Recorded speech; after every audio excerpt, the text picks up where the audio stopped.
오늘 우리에게 주신 하나님의 말씀은 요한복음 2장 1절에서 11절까지의 말씀입니다. 주여 감사합니다. 신약성경 요한복음 2장 1절에서 11절, 제가 가지고 있는 성경책으로 신약성경 144쪽에 있습니다. 요한복음 2장 1절에서 11절까지 우리 다 찾으셨으면 하나님의 말씀을 한 절씩 교독으로 받들어 읽겠습니다. 사흘째 되던 날 갈릴리 가나에 홀레가 있어 예수의 어머니도 거기 계시고 포도주가 떨어진지라. 예수의 어머니가 예수에게 이르되 저들에게 포도주가 없다 하니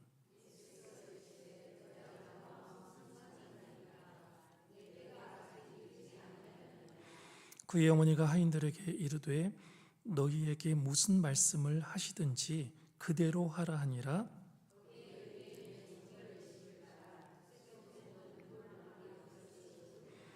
예수께서 그들에게 이르시되 항아리에 물을 채우라 하신즉 아귀까지 채우니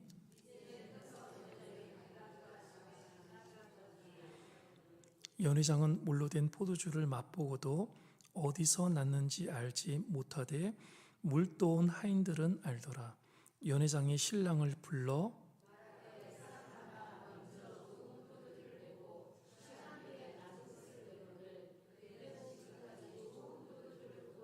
같이요.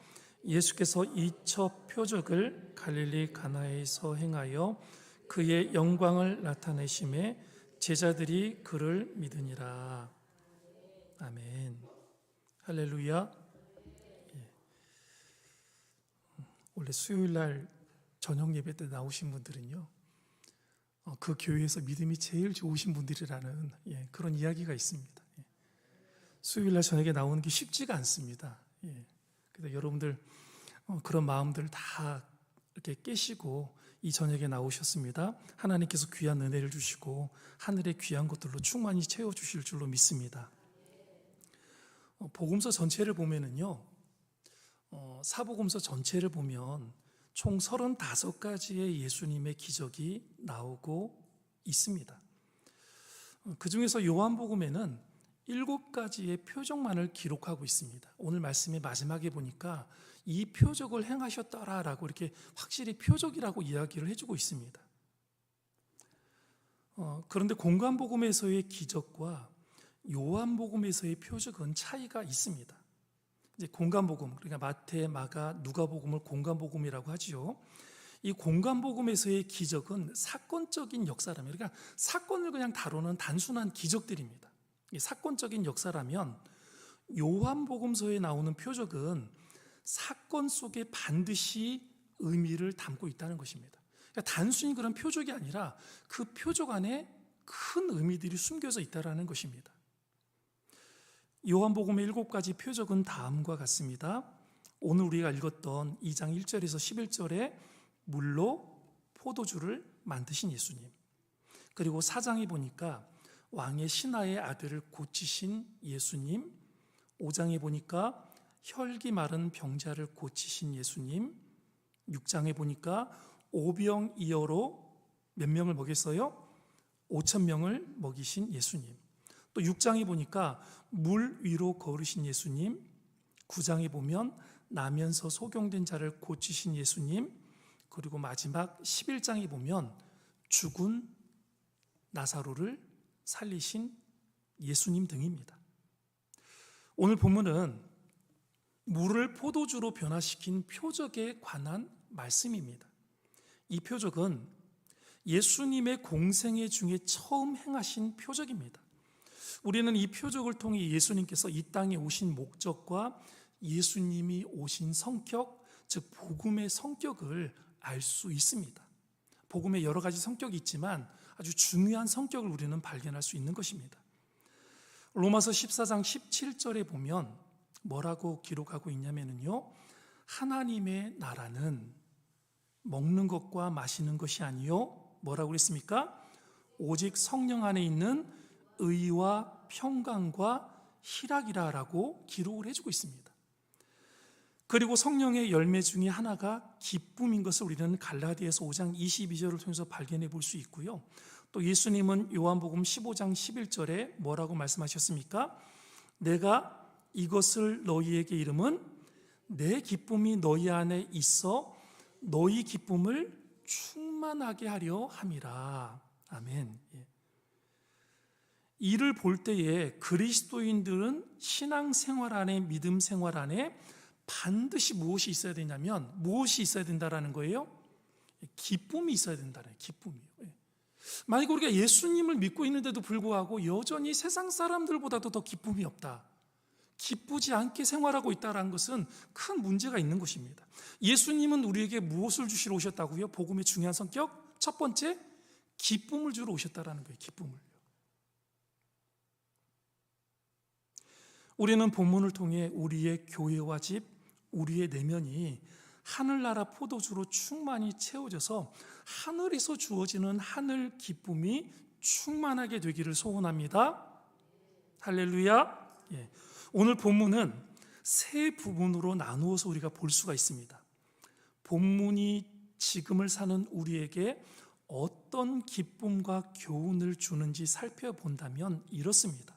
첫째, 1절과 2절을 통해서 말씀하고 있는데요, 유대의 혼인 예식에 대해서 우리들에게 말씀해주고 있습니다. 사흘 되던 날에 갈릴리 가나에 혼인이 있었습니다. 예수님과 제자들은요, 혼인집에 초청을 받아 가셨습니다. 거기에 예수님의 어머니 누가 있었습니까? 마리아도 있었습니다.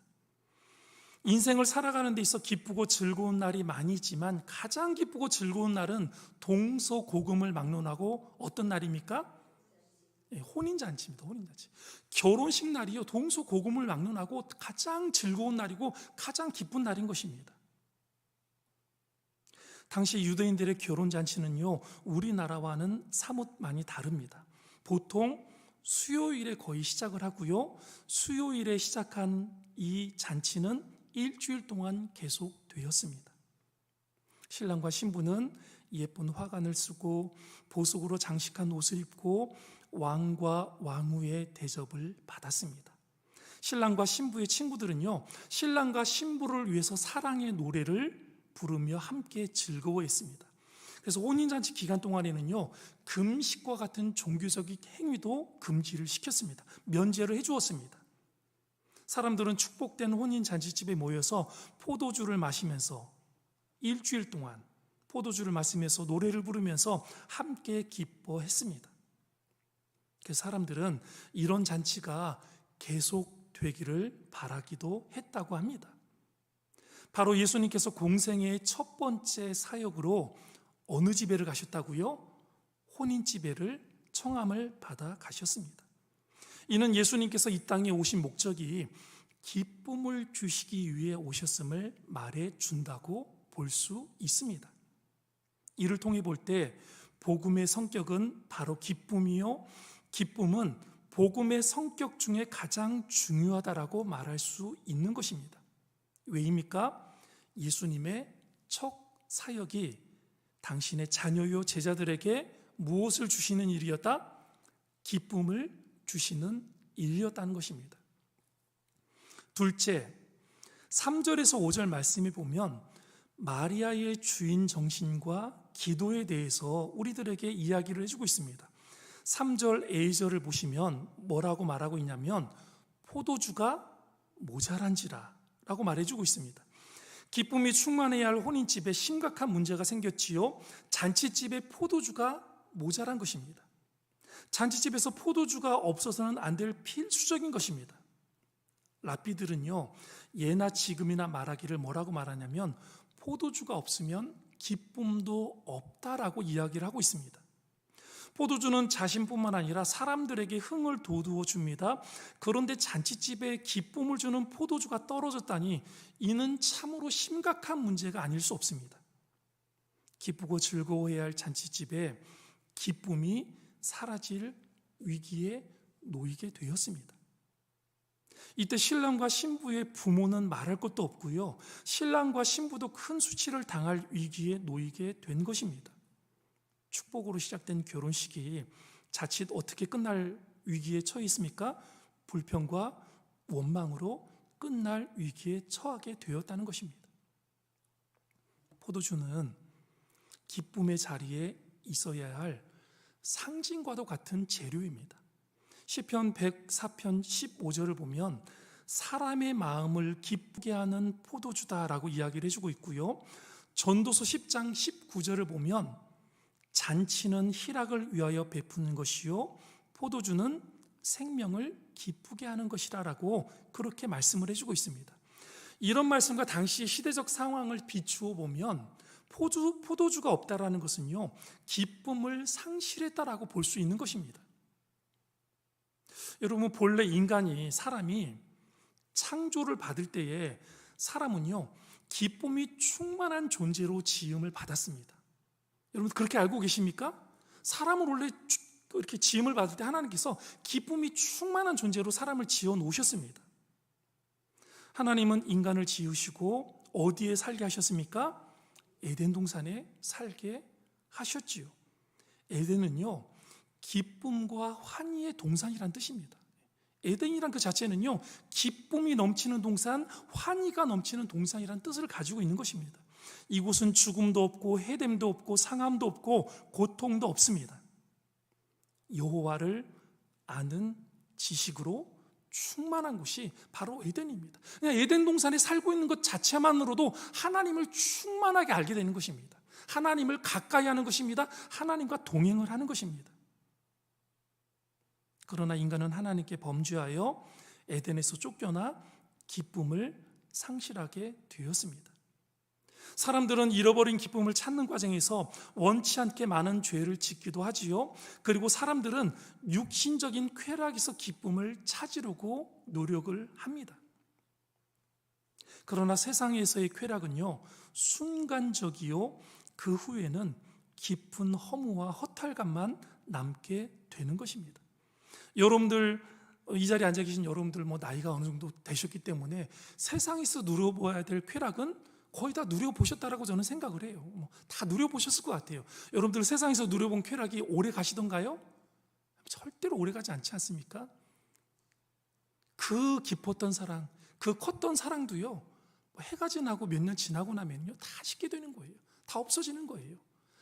가져본들, 어떤 것을 가져본들 그게 얼마나 오래 가겠습니까? 조금만 지나면요 더 좋은 것을 가지고 싶은 것이 사람의 마음인 것입니다. 세상적인 쾌락은 잔치집에 포도주가 떨어지는 것처럼 반드시 가라게 되는 것입니다.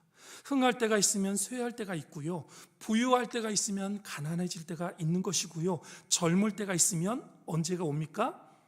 늙을 때가 있는 것입니다.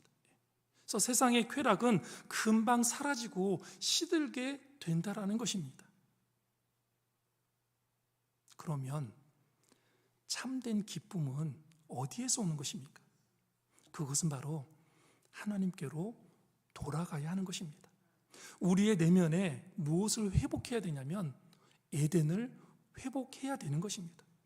하나님은 이를 위해서 누구를 보내주셨습니까? 독생자 예수님을 이 땅에 보내주셨습니다. 예수님을 왜 보내주셨냐? 잃어버린 에덴을 우리 안에 회복하라고 보내주신 거예요. 기쁨을 회복하라고 보내주신 거예요. 환희를 회복하라고 보내주신 것입니다. 내가 예수님을 만나는데도 불구하고 아직도 기쁨이 여전히 충만하게 차오르지 않고 있다? 여전히 환희가 없다? 여전히 교회 나오는데 막 싱글벙글하는 마음으로 나오지 않는다? 뭔가가 문제가 있는 것입니다. 하나님은 예수님을 믿는 자에게는 누구든지 참된 기쁨을 주십니다. 그리고 예수님을 내 중심의 첫 자리에 모실 때 참된 기쁨을 소유할 수 있습니다. 내 중심의 어떤 자리요? 내 중심의 첫 자리입니다. 첫 자리. 우리가 잘 아는 기쁨이란 단어가 영어로 무엇입니까? 기쁨이란 단어가 영어로 무엇이에요? 조이 아닙니까? 조이? 간단하잖아요. J-O-Y, 조이. 조이가 기쁨이죠. 이 J-O-Y 이 기쁨을 풀어서 해석하면 이렇다고 합니다. 앞자 철자들을 한 번만 여러분들이 크게 한번 외쳐보시겠습니까? Jesus first입니다. 그 다음요, others second, 그 다음요, yourself 라스트. 무슨 말입니까? 예수님이 제일 첫 번째라는 거예요. 두 번째는 누구예요? 다른 사람이에요. 그리고 맨 마지막이 누구라는 거예요? 내 자신이라는 거예요. 내 자신이라는 거예요. 이 순서가 바뀌면 절대로 안 된다라는 거예요. 그 이 순서를 지켜야지만이 기쁨이 오는 것이고 기쁘게 생활할 수 있다라는 것입니다. 사람들은요, 자기를 위해서만 살면 기쁨이 있을 줄로 착각을 합니다. 자기를 위해서 쌓고 자기를 위해서 즐기고 자기를 위해서 뭔가를 하면 기쁠 줄로 아는데 착각하는 거예요. 착각하는 거예요. 절대로 그렇지 않습니다. 자기를 위해 살면 살수록 무엇이 사라지냐면 기쁨은 영원히 사라지게 되는 것입니다. 진정한 기쁨은 예수님을 마음의 첫 자리에 모시고 다른 사람을 도울 때 기쁨이 온다라는 것입니다. 이때 기쁨이 있고 범사에 감사가 생기며 얼굴에 윤기가 나고 입에서 찬양과 찬미가 흘러나오게 되는 것입니다. 이 기쁨은 세상의 어느 것과도 비교할 수 없습니다.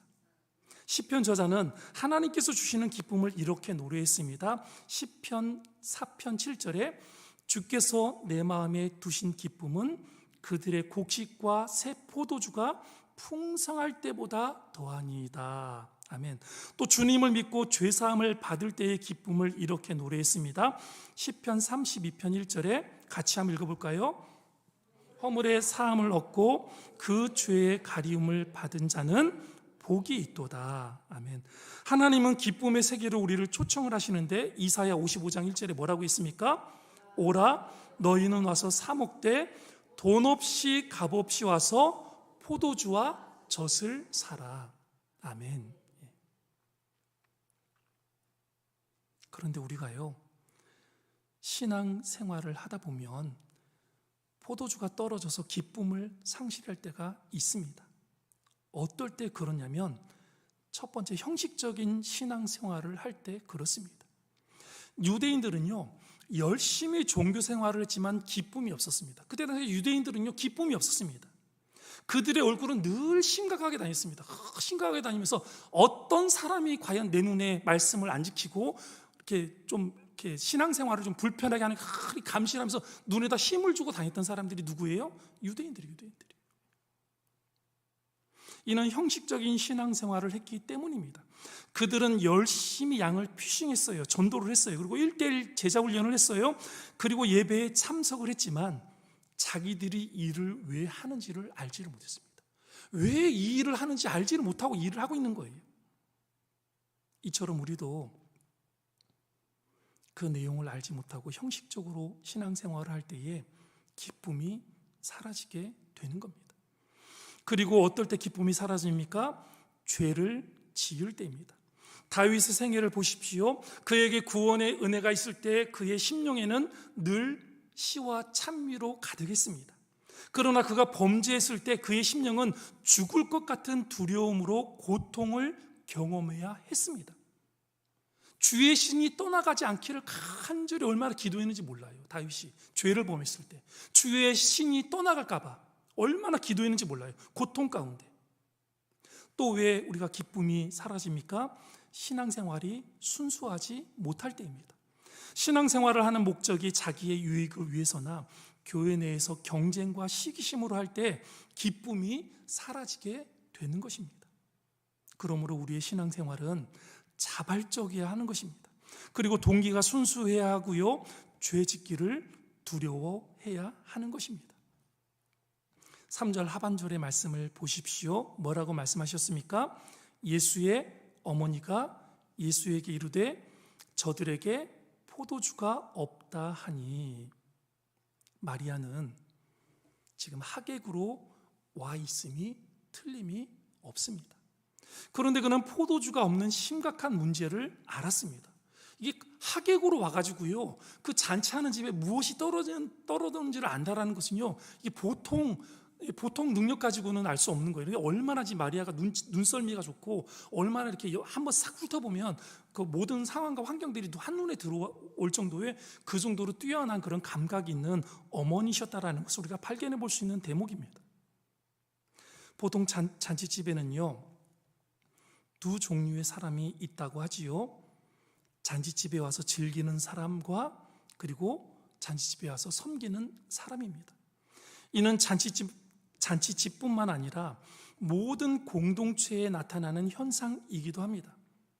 섬기는 자는 주인 정신이 있습니다. 섬기는 자는 문제를 자기 일로 생각합니다. 섬기는 자는 어떤 문제가 생기면 그 문제를 긍정적이고 건설적인 측면에서 생각을 합니다. 섬기는 사람은 책임감이 있습니다. 다른 사람에 대해 관심을 가지고 살피게 된다라고 합니다. 그리고 섬기는 자는 기쁨이 있고요, 은혜와 사랑과 감사가 있습니다. 그리고 모든 것을 스스로 찾아서 하는 것이 바로 섬기는 사람의 특징이라고 합니다. 그러나 즐기는 사람은요, 즉 섬김을 받는 사람은 주인 정신이 없습니다. 항상 방관자의 입장에서 비판하고 원망하고 불평하여 힘을 뺍니다. 책임감이 없습니다. 관심이 없습니다. 조금만 자기에게 관심을 가져주지 않으면 뭐라고 말하냐면 소문난 잔치에 뭐라 그래요? 먹을 것이 없다라며 토라지기를 잘하고 섭섭해합니다. 그리고 비판하고 약점을 찾아 정죄합니다. 이런 사람들로 채워진 가정이나 공동체는요, 어둡고 은혜가 없습니다. 나중에는요, 점점 쇠약해져서 망하게 되는 것입니다. 그러나 섬기려고 하는 사람들로 채워진 가정이나 공동체는 기쁨과 웃음꽃이 끝나지를 않는 것입니다. 이런 곳은요, 흥하게 되고 발전하게 되고 부흥하게 되는 것입니다. 여러분도 잘 아시다시피 우리 예수님은 섬기시되 어떻게까지 섬기셨습니까? 자기의 목숨을 버리시기까지 누구를 섬기셨어요? 죄인들을 섬기셨어요. 죄인들을요. 의인들, 아주 좋은 사람들, 명망이 훌륭한 사람들, 구원받아 마땅한 사람들을 섬긴 것이 아니라 예수님은 목숨을 버리시기까지 누구를 섬기셨다고요? 죄인된 우리들을 섬기셨습니다. 우리에게 절실히 필요한 것은요, 바로 섬기는 자세입니다. 섬기러 오신 예수님을 배워 기쁨이 충만한 아름다운 신앙 공동체가 되는 것이 우리의 신앙의 목표가 되면 어떻겠습니까? 마리아는 관심을 가진 것으로 끝나지 않고요, 이 문제를 들고 조용히 누구에게 나아갔습니까? 예수님께로 나아갔습니다. 여러분, 이게 문제를 들고 예수님께로 나아가는 것이 중요한 것입니다. 이것은 단순히 그냥 이 문제를 가지고 나아간 것이 아니라 이것을 가리켜서 우리는 마리아의 기도다라고 말할 수 있는 것입니다.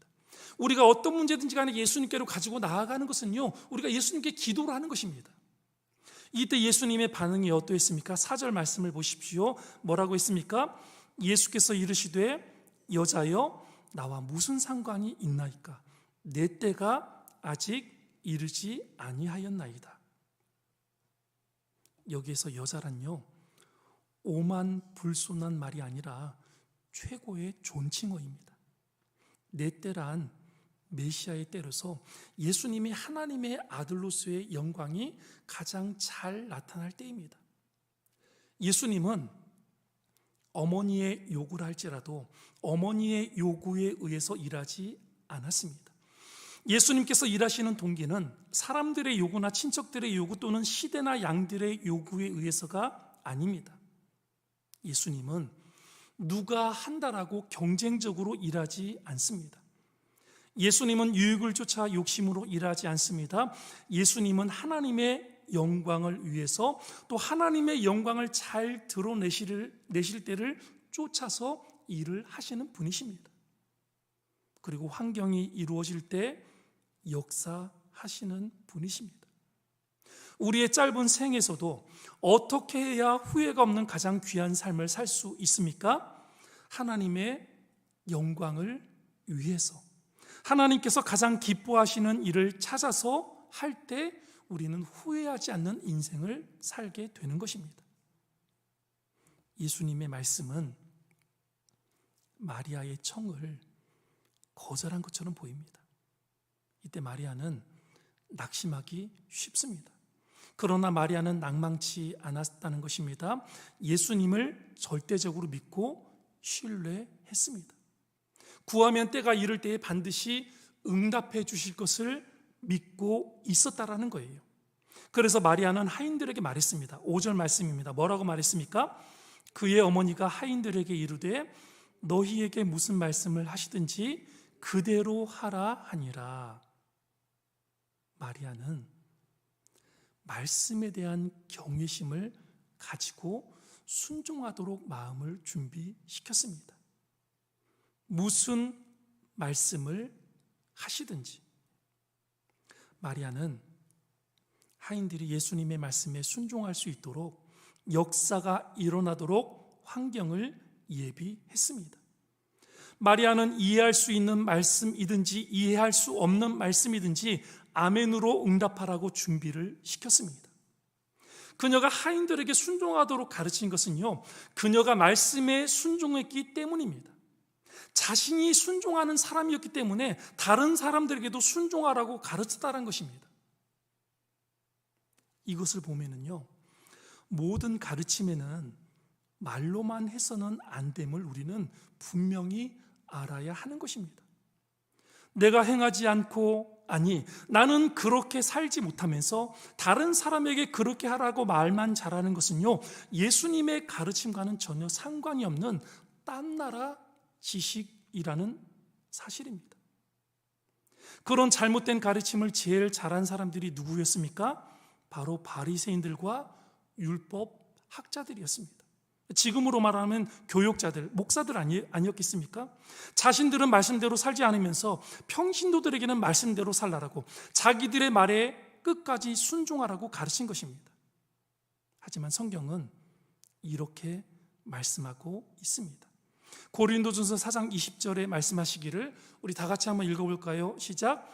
하나님의 나라는 말에 있지 아니하고 오직 능력에 있음이라.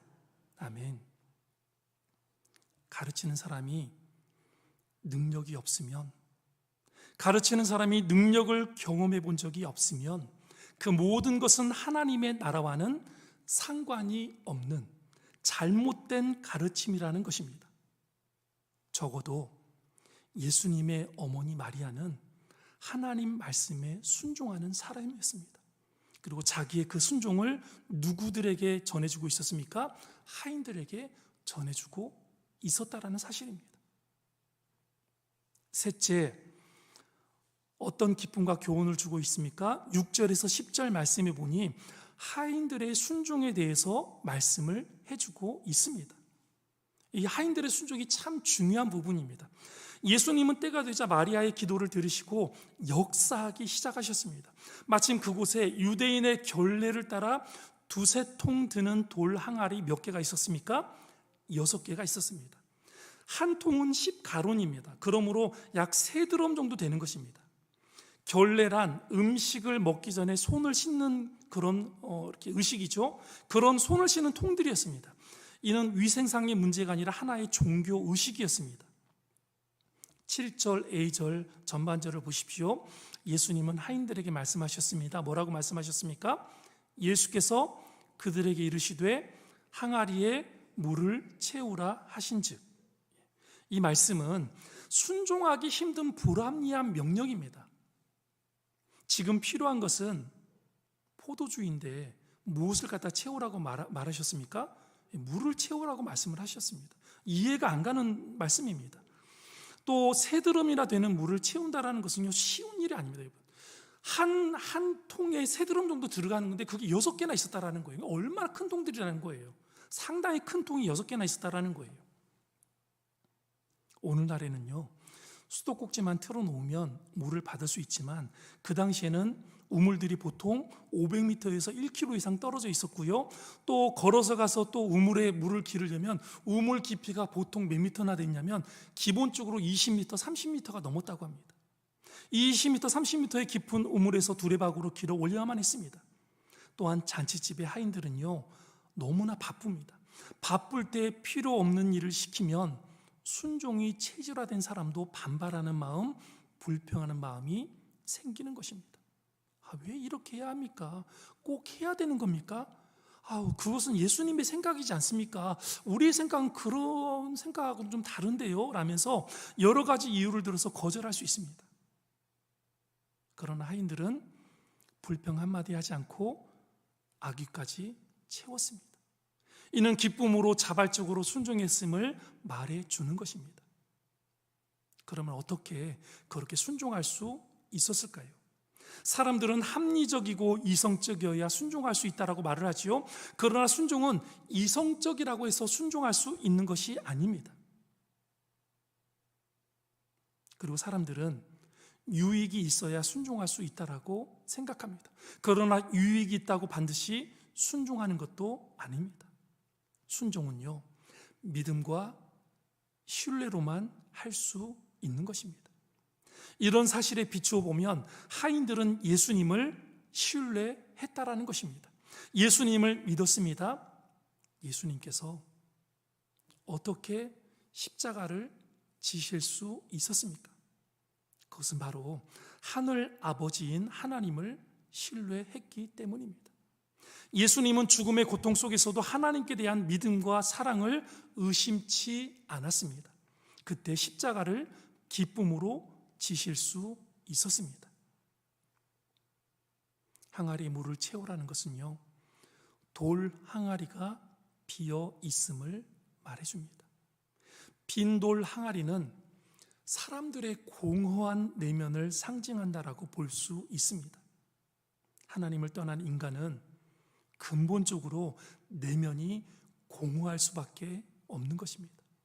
그래서 사람들은요, 공허한 자신의 내면을 채우기 위해서 무척 애를 씁니다. 어떤 사람은 명예나 물질로 그 공허를 채워봅니다. 어떤 사람은 학문과 예술로 채웁니다.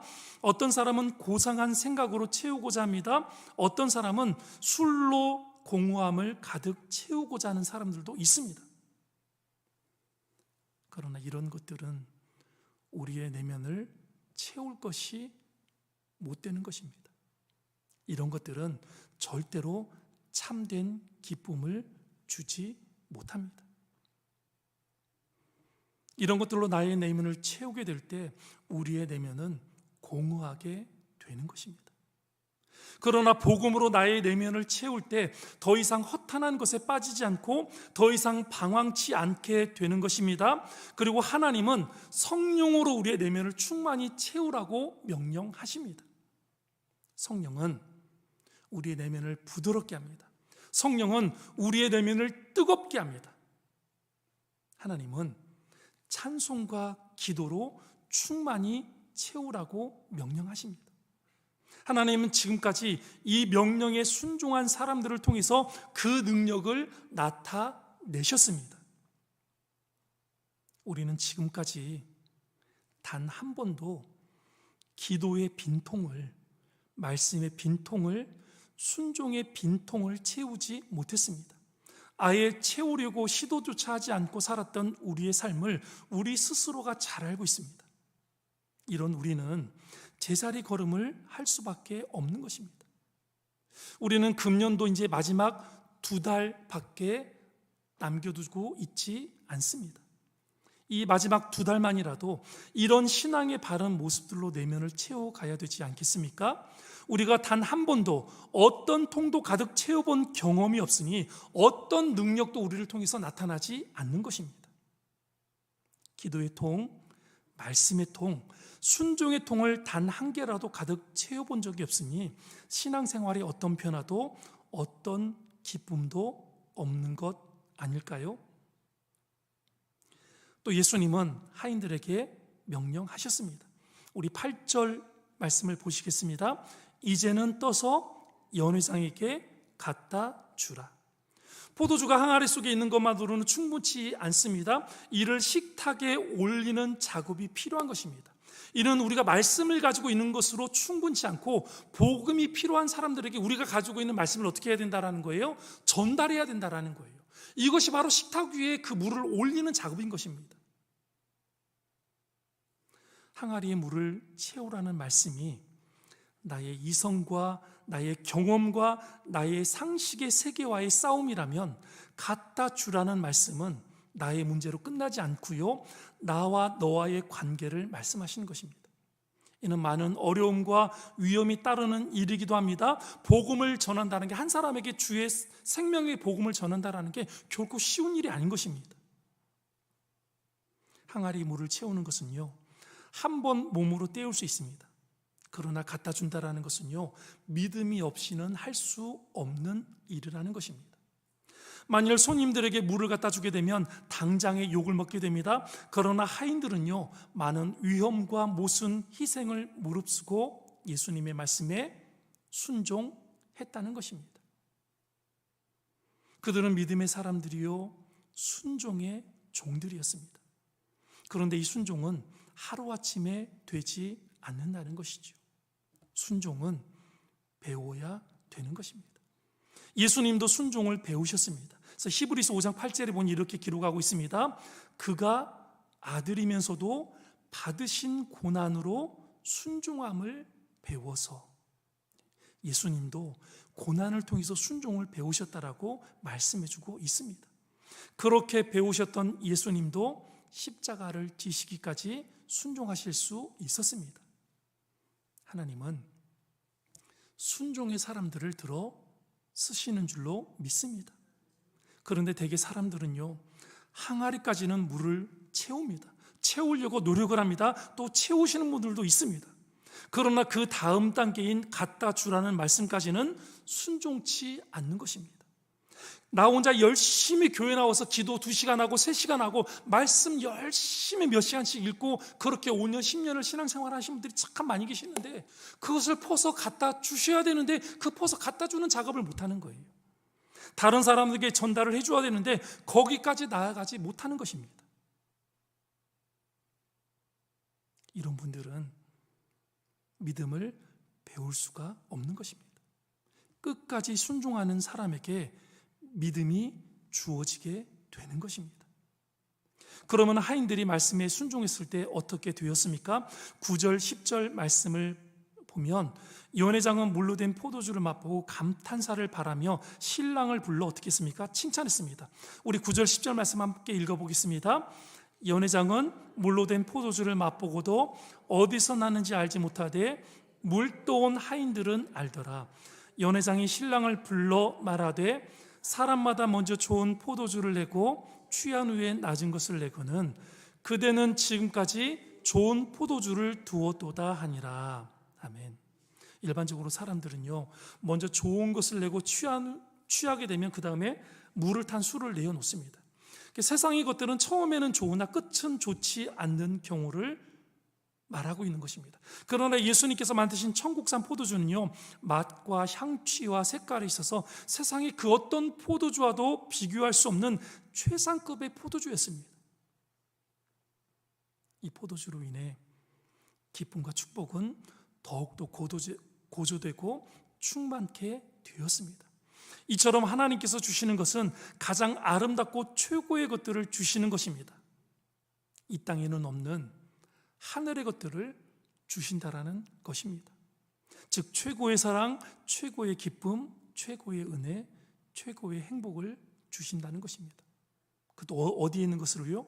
하늘나라에 있는 것들로 말입니다. 그런데 연회장은 이 포도주가 어디서 나는지 알지 못했습니다. 그는 은혜를 즐겼지만 복음의 비밀은 알지 못했습니다. 이런 사람은요, 기쁨도 은혜도 한계가 있는 것입니다. 그러나 하인들은 순종을 통해서 그 비밀을 알게 되었습니다. 연회장은 포도주의 근원을 알지 못하고 마셨지만 하인들은요, 그 근원을 알고 기뻐했습니다. 연회장은 한 번 마신 것으로 끝났지만 하인들은 근원을 알기 때문에 언제든지 마실 수 있게 되었습니다. 하인들은 예수님의 능력, 사랑, 기쁨의 근원을 알게 되었습니다. 사람들은 연회장이 되어서 사람들 앞에서 인정받고 자기가 빛나기를 좋아합니다. 그러나 하나님의 역사에서 이런 사람들은요, 하나의 들러리에 불과할 수밖에 없다라는 것을 우리는 알아야 됩니다. 역사의 주역은 마리아처럼 섬김으로 환경을 이루는 분들입니다. 그리고 하인들처럼 순종하는 사람들입니다. 이런 분들은 예수님의 인격을 깊이 체험할 수 있습니다. 근원을 알기 때문에 언제든지 그 기쁨을 맛볼 수 있다라는 것입니다. 마지막 네 번째, 11절을 말씀해 보면 변화의 능력자 예수님에 대해서 이야기를 해주고 있습니다. 우리 11절 말씀을 다 같이 한번 읽어볼까요? 11절 말씀입니다. 시작.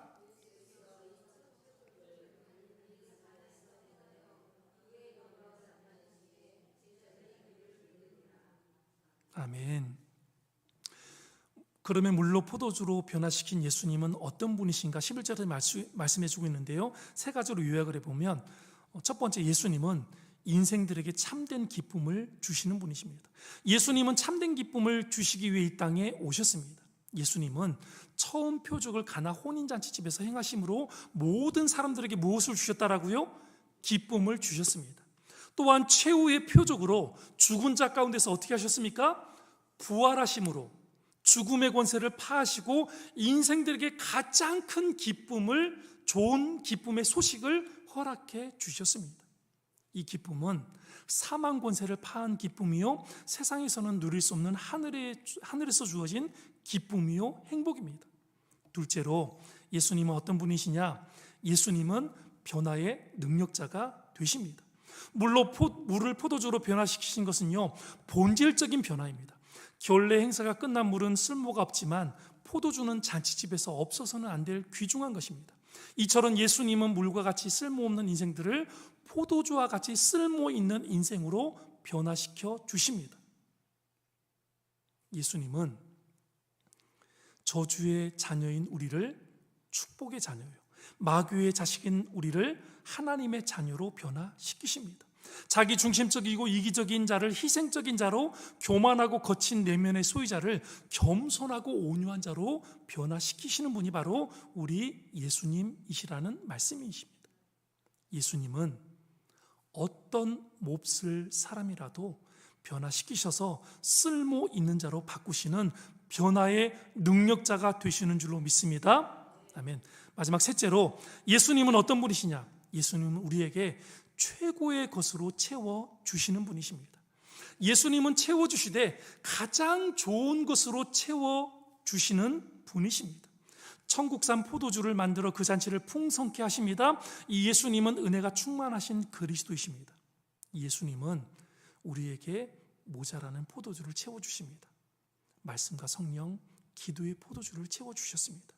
하나님의 거룩한 형상으로 채워주셨습니다. 채워주시되 충만히 채워주십니다. 예수님은 충만히 채워주시기 위해서 이 땅에 오셨습니다. 순종하는 자에게 반드시 충만히 채워주시는 분이십니다. 11절의 말씀에 보면 예수님은 처음 표적을 행하심으로 하나님의 아들로서의 영광을 나타내셨습니다. 제자들은 예수님이 하나님의 아들 그리스도임을 믿게 되었습니다. 이런 기적과 믿음의 역사가 예수님 첫 사역인 가나의 혼인잔치에서 이루어짐을 보며 우리는 많은 것을 깨닫게 되는 것입니다. 믿음과 순종, 그리고 놀라운 하늘나라의 능력은 멀리 있는 게 아니라는 것입니다. 바로 여기 지금 그 모든 일들을 믿고 따르는 우리에게 있다라는 사실입니다. 바라기는 예수님의 그 놀라운 첫 사역이 저와 여러분에게 날마다 일어나게 되기를 소원합니다. 어렵고 힘들 때마다 가나의 혼인잔치 포도주 사건을 기억하며 다시금 믿음으로 일어나시는 여러분들이 되십시오. 말에 능통한 자가 아니라 말만 잘하는 사람들, 말이 많은 성도들이 아니라 어떤 일에도 비워진 통을 채우기까지 내가 해야 할 일에 최선을 다하시는 순종의 사람들이 다 되시기를 주의 이름으로 간절히 소원합니다. 아멘. 기도하시겠습니다. 사랑이 많으신 하나님, 참으로 감사를 드립니다. 우리가 이 땅에 살아가면서 얼마나 우리의 비워진 내면에, 공허한 내면에 하나님의 말씀과 사랑으로 채우려고 노력을 했는지 우리 스스로를 한번 돌아보게 됩니다. 예수님은 우리에게 기쁨을 주시기 위해서 오셨는데 우리의 신앙생활에는 참된 기쁨이 넘치고 있습니까? 하나님, 우리를 붙잡아 주셔서 정말 어떤 일이 있어도 낭망치 않도록 도와주시고 기쁨을 주시는 주님을 바라볼 수 있도록 도와주시고 물이 포도주로 변화시키셨던 그 예수님의 능력을 우리가 기억하며 우리 인생에 절대로 변하지 않을 것 같은 모든 것들도 예수님만 만나면 변할 수 있다는 믿음을 가지고 주님 앞에 순종할 수 있도록 허락하여 주옵소서. 감사를 드리며 예수 그리스도 이름으로 기도합니다. 아멘. 주기도문으로 예배를 마치겠습니다. 하늘에 계신 우리 아버지, 아버지의 이름을 거룩하게 하시며 아버지의 나라가 오게 하시며 아버지의 뜻이 하늘에서와 같이 땅에서도 이루어지게 하소서. 오늘 우리에게 일용할 양식을 주시고 우리가 우리에게 잘못한 사람을 용서하여 준 것 같이 우리 죄를 용서하여 주시고 우리를 시험에 빠지지 않게 하시고 악에서 구하소서. 나라와 권능과 영광이 영원히 아버지의 것입니다. 아멘.